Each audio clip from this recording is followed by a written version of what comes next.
We just saw The Equalizer, and on this show I take my friends, we go see a movie, we do a review in the car, and then we have a discussion. The review part is spoiler-free. The discussion may get into spoilers, so if you're on the fence and trying to decide if you want to see the movie or not, watch the first half. If you have already seen the movie and just want to know what we thought, or don't care about spoilers and want to watch the whole thing, please feel free to do that as well. The Equalizer is a really good vigilante justice action movie. Denzel Washington is very good in it. The plot is very good. It gets a little far-fetched towards the third act.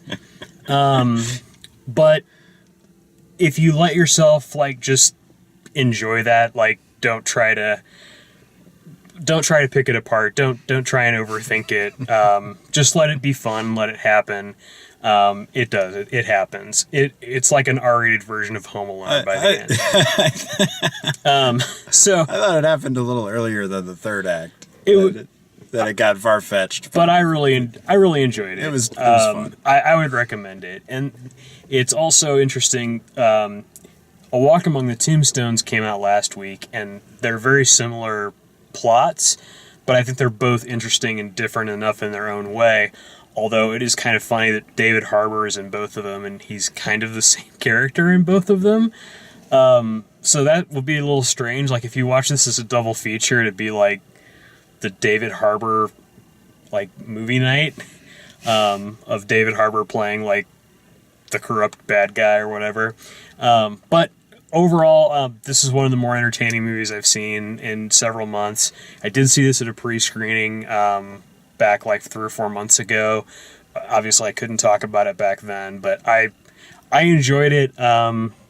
Picked up on it a little bit more the second time, but I would say that the first time through it, I really enjoyed it, so I would recommend it. What did you think? I liked it. I hadn't seen anything that this director had done that came to mind with Denzel Washington since Training Day. And I really enjoyed Training Day a lot. I probably didn't enjoy this as much, but I didn't dislike it at all. I thought that at times, the writing did get far-fetched, and like you said, it's pretty easy to let that go and just be it's a movie, I'm going along for the ride, it's okay. And you kind of have to do the same with the action and violence sequences.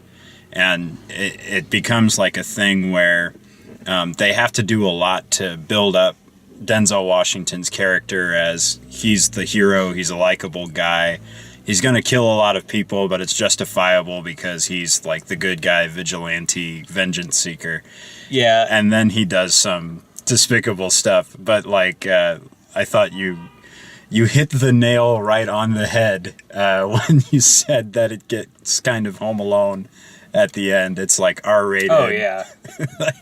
Yeah, it's R-rated Home Alone. And which that in and of itself, based on that description, if you don't want to go see that, I don't know. It's entertaining as hell. I think the thing that hit me the most the first time I watched it was at a screening, so I was kind of wondering what it was they were worried about, if there was something that they wanted to change, or trying to decide how people would deal with. I think what it is he... And this is a slight spoiler, but I think it's important. So if you're sold on the movie already, go see it. If you're a little concerned about the violence of it, though, something to know off the bat is that this is a character that will just murder you. He doesn't play games or dance around it. Once he's made up his mind, you're gone. You're dead. And the first scene that happens in is really kind of abrupt and surprising, and I think a lot of people were kind of shocked by it.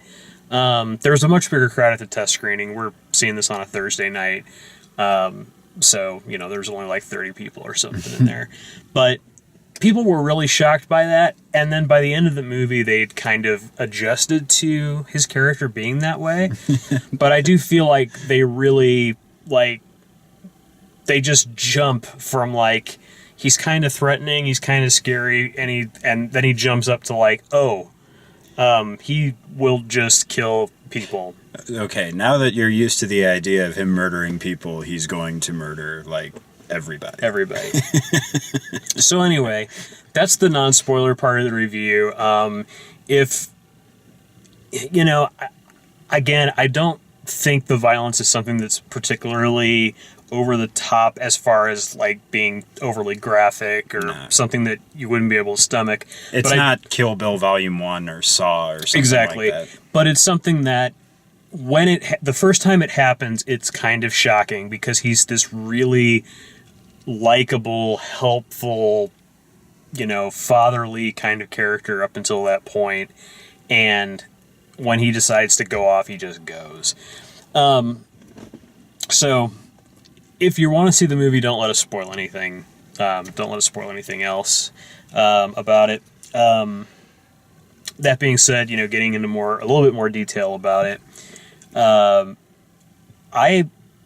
really enjoyed it the first time I watched it. We talked about it a little bit that night. You know, just about different things that we liked about it. I think if you're into action movies, if you're into vigilante justice, like sometimes that's just kind of satisfying to see. Like if this happened in real life, it would be an absolute like train wreck and he should be like in jail for the rest of his life. But in a movie, it's kind of fun to see justice served out and meted out like that. It's fun to see him like... And a nice little bow gets tied on everything. Yeah. Yeah, it's... The wisecracks and... Chloe Grace Moretz, you know, is saved. The one girl isn't saved. And something that... So, like, between the screening and now, the audio on the kills seemed to be a little bit lower to me, and it may have just been our theater. They were adjusting the audio before we started watching.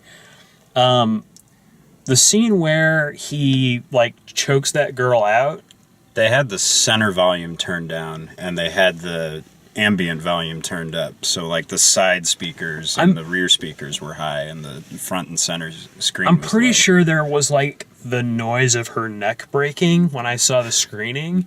Whereas in this, it just looks like he puts her in a sleeper hold. Yeah. And then they just show her body later with, like, strangulation marks or, like, bruising around her neck. Right. But she's, like... There's very few, like... good characters that get hurt or get killed. Yeah. Like, she got killed, and Chloe Grace Moretz gets beat up a couple of times, gets hospitalized. But they had to vilify the villain a little bit more, so they have him kill off one of the people that you like, but not, like, the female lead, you know. Yeah. So it's kind of... you know, necessity or something, you know. Well, and he gets into more trouble than he bargained for. Yeah. Because he thinks he's just killing a bunch of pimps, and he actually kills, like, mafia people that send other people out to find him and... Yeah. And surprise, surprise, more Russian gangsters. Yeah. You know? Hookers and Russian gangsters, and, you know, it's like... But the dude they send, like, he's funny, too. Like, he's got his own, like that scene with him, like, beating up the Irish guys and, I forget the guy's name already. Stan Murray? What's the guy's name that... I don't recall. The guy that looks like Trey Parker.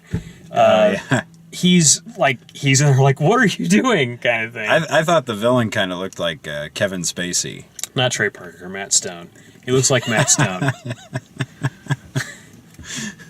I knew what you meant. Yeah. I didn't catch it. I look like a moron because I already said his name earlier and now I lost it again. But I continue to forget that guy's name. But he's good. He's in this. He's in A Walk Among the Tombstones. He was on the Newsroom.